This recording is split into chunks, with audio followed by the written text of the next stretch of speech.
是惊鸿一场，何必情深一往？昨日人去楼空，泪微凉。道不尽缘分无常，情如风过水寒，红尘难逃几次人世花光。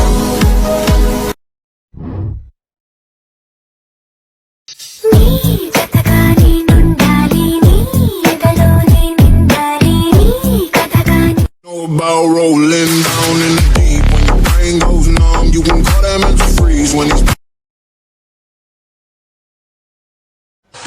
I'm a motherfucking star boy. Tryna put you in the worst mood. Be one cleaner than your church shoes.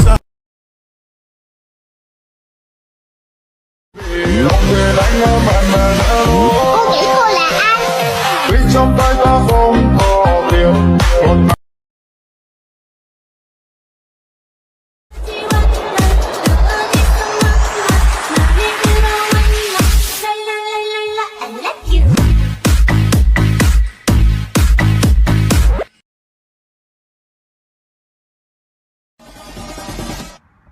Thứ bảy máu chảy về đâu? thứ bảy máu chảy về tim. Về tim.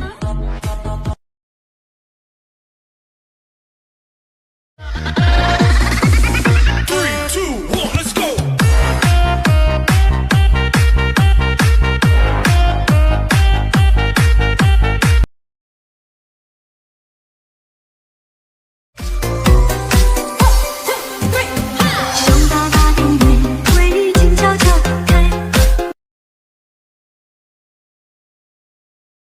For the watch, Prezi playing Jay.